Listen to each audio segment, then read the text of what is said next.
खोजी टीवी के मुअज़्ज़िज़ दोस्तों, मैं हूं माजिद मलिक और आप तमाम देखने और सुनने वालों को अस्सलाम वालेकुम। नाज़रीन ग्रामी, आखिरकार बिल्ली थैले से बाहर आ ही गई। जो बाइडेन ने रूस और चीन को अपना दुश्मन करार दे दिया। खतरनाक गेम का आगाज होने जा रहा है। क्या जो बाइडेन ट्रंप से भी ज्यादा खतरनाक साबित होंगे? क्या दुनिया का अमन खतरे में है? आज की ज़ेरे नजर वीडियो में हम आपको आलमी सियासत में होने वाली अहम तब्दीलियों से मुतालिक आगाही देंगे और बताएंगे कि नौ मुंतखब अमरीकी इंतजामिया अपनी पॉलिसियां किस अंदाज में तरतीब देगी। इससे कबल कि हम इस अहम मौजू पर रोशनी डालें, यहाँ देखने और सुनने वालों से सिर्फ इतनी गुजारिश है कि वीडियो को आखिर तक जरूर देखिएगा। तो आइए चलते हैं मौजू के असल हिस्से की जानिब। मुअज़्ज़िज़ दोस्तों, अहम खबर के मुताबिक गुज़श्ता रोज अमरीकी नौ मुंतखब सदर जो बाइडेन ने खारजा पॉलिसी के ऐलान में कहा कि अब अमरीका दुनिया में अपनी रिवायती बड़े मुल्क की हैसियत के साथ वापस आ रहा है। म्यांमार के फौजी हुक्मरानों को नए अमरीकी सदर की जानिब से हुक्म दिया गया है कि आंग सान सूची को रिहा किया जाए और रूस के अपोजिशन लीडर नवालिनी की रिहाई का मुतालबा भी किया गया। जो बाइडेन कहते हैं कि रूस जमहूरियत का दुश्मन है, इससे सिफारती तौर पर बातचीत की जाएगी, जिसके जवाब में रूसी खबर एजेंसी TASS का कहना है कि रूस अमरीकी सदर के इल्जामात को अक्सर मुस्तरद करता है और साथ ही अपोजिशन लीडर नवालिनी की सजा जो पहले 2 साल 8 माह थी, उसमें रूसी हुकूमत की जानिब से मजीद इजाफा कर दिया गया है। जबकि खारजा पॉलिसी में जो बाइडेन ने एक मरतबा फिर कहा कि चीन मुस्तकबिल का सबसे बड़ा दुश्मन है, इसलिए इसको इत्तेहादियों की जंगों में मसरूफ और सर उठाकर सिफारतकारी से शिकस्त दी जाएगी। लेकिन उन्होंने ये नहीं बताया कि हाल का दुश्मन कौन है। अमरीकी खारजा पॉलिसी पर चीन की सरकारी तर्जुमान ग्लोबल टाइम ने जवाब में कहा कि वाशिंगटन को यह बात याद रखनी चाहिए कि चीन को तकसीम करने की हर कोशिश नाकाम होगी। ये ख्वाब देखने वाले अपनी आंखें खोल लें, वरना इनको भरपूर जवाब दिया जाएगा। चीन का एटमी कुव्वत में इजाफा जारी है। अमेरिका अपने जिन इत्तेहादियों की बात कर रहा है, उनमें ऐसा कोई नहीं जो चीन के मुकाबले में तुम्हारा साथ दे।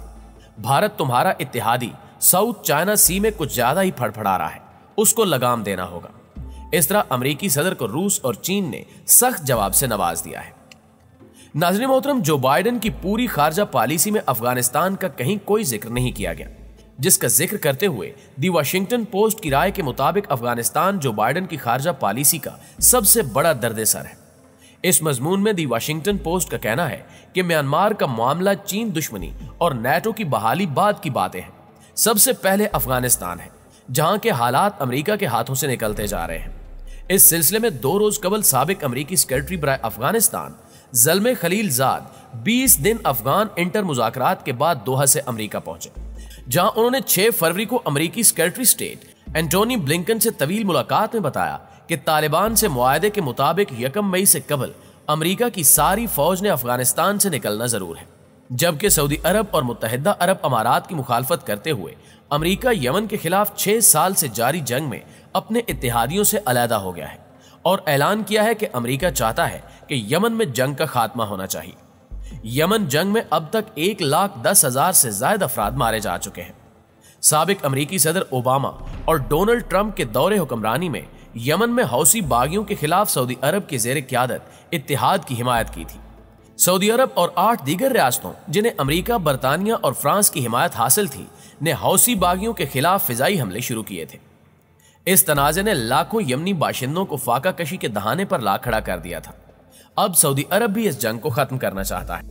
नाज़रीन ग्रामी, कहा जा रहा है कि सदर जो बाइडेन की तकरीर में साबिक सदर ट्रंप की पॉलिसियों से वाज़ेह फर्क देखने में आया है। लेकिन यमन में बमबारी और जंगी तबाहकारी का आगाज साबिक अमरीकी सदर ओबामा के दौर 2014 में हुआ, जब जो बाइडेन अमरीका के नायब सदर थे। जो बाइडेन की खारजा पॉलिसी के ऐलान के मुताबिक अमरीका सऊदी अरब और मुत्तहिदा अरब अमारात को हदफ बनाने वाले जदीद असले की फरोख्त भी बंद कर देगा। लेकिन जजीरा नुमा अरब में तंजीम अल-कायदा के खिलाफ कार्रवाइयों पर कोई असर नहीं पड़ेगा।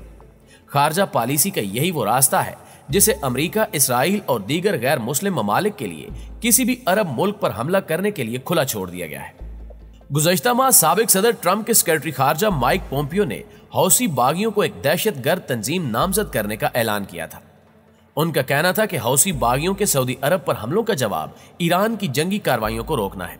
लेकिन जो बाइडेन के ऐलान खारजा पॉलिसी में ईरान के बारे में कुछ नहीं कहा गया, जिसका मतलब यह है कि अमेरिका ईरानी सरहदों के गिर्द मौजूद अरब ममालिक के लिए प्रॉक्सी वार की मुकम्मल हिमायत जारी रखेगा। इससे इसराइल को महफूज और अरब ममालिक को खौफजदा करने की पॉलिसी जारी रहेगी। ये बात भी ठीक है कि यमन बहरान बहुत बड़ा है। इस सिलसिले में अक़वाम मुत्तहिदा का भी कहना है कि यमन में दुनिया का बदतरीन इंसानियत सोज बहरान पाया जाता है, जहां 24 मिलियन की आबादी में 80% आबादी को इमदाद और तहफ़्फ़ुज़ की सख्त जरूरत है।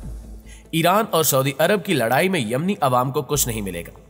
अमेरिका की नई खारजा पॉलिसी में जो बाइडन का कहना था कि रवां माली साल के लिए अमेरिका में पनागज़ीनों के मुल्क में दाखिले की तादाद को 15,000 से बढ़ाकर 1,25,000 कर दिया जाएगा। इसके अलावा जर्मनी से अमेरिकी फौजियों के इनखला को रोक दिया जाएगा और वहां फौजी एहलकारों की तादाद अपनी मौजूदा सतह पर लगभग 36,000 रहेगी। साबिक सदर ट्रंप के दौरे हुक्मरानी में अमेरिका ने जर्मनी में मौजूद 12,000 फौजी जवानों की कमी करने का ऐलान किया था, जिनमें से 5,600 फौजी जवानों को मशरकी यूरोप में तैनात किया जाना था। देखा जाए तो जो बाइडन की खारजा पॉलिसी का बड़ा चैलेंज यह होगा कि दुनिया और अपने इत्तेहादियों को यकीन दिलाया जा सके कि अमरीकी कुव्वत वापस आ गई है। जैसा कि नौ मुंतखब अमरीकी सदर ने कहा कि अमरीका इज बैक। इस काम के लिए जो बाइडन को चाहिए कि गुज़श्ता 7 दहाइयों में अमरीका ने जिन बैरूनी कुव्वतों पर इन्हिसार किया और जिनसे अमरीकी ताल्लुकात कशीदा हैं, उनसे ताल्लुकात दोबारा बहाल किए जाए, जिसमें पाकिस्तान भी एक अहम मुल्क शुमार होता है। अमरीका को दुनिया में अपने मुफादात के अलावा भी काम करने की जरूरत है। जिस तरह चीन बेल्ट एंड रोड इनिशिएटिव की मदद से दुनिया में तामीरात के साथ साथ तौसीब पसंद पॉलिसी पर भी काम कर रहा है। जमीनी हकायक के मुताबिक अमेरिका की तिजारती पाबंदी और डू मोर पॉलिसी का सिक्का पुरानी करेंसी बनता जा रहा है, जिसको चलाने की बजाय अब व्हाइट हाउस के अजायब घर में महफूज रखना ज्यादा बेहतर होगा। और अगर अमेरिका ने ऐसा नहीं किया तो वो भी सोवियत यूनियन की तरह एक अनदेखे अजायब घर की जीनत बन जाएगा। ताहम जो बाइडन एक सुलझी हुई शख्सियत होने के साथ साथ तजुर्बेकार खिलाड़ी भी हैं और मिस्टर ट्रंप के बरक्स अपने जज्बात पर काबू रख सकते हैं। ऐसे में कहा जा सकता है कि जो बाइडन इंतजामिया के दौरे हुकूमत के इब्तिदाई माह इंतहाई अहम होंगे। अगर जो बाइडन और उनकी काबीना 6 माह के अंदर अफगानिस्तान, ईरान और सऊदी अरब के हवाले से अहम फैसले लेती है तो यकीनी तौर पर अमेरिका की पोजीशन मजबूत हो सकती है। दूसरी सूरत में चीन सुपर पावर की कुर्सी पर विराजमान हो जाएगा। अब देखना यह है कि जो बाइडन कैसे अमेरिका को लीड करेंगे। जी तो मुअज़्ज़िज़ दोस्तों, आज की वीडियो में बस इतना ही। हमेशा की तरह हमें आज भी उम्मीद है कि आज की ये वीडियो आपको बेहद पसंद आई होगी। वीडियो अच्छी लगे तो इसे लाइक करते हुए अपने दीगर दोस्तों के साथ भी शेयर कर दीजिए। इंशाल्लाह आपसे मुलाकात होती है अगली वीडियो में। तब तक अपना और अपने प्यारों का ढेर सारा ख्याल रखिएगा। अल्लाह निगहबान।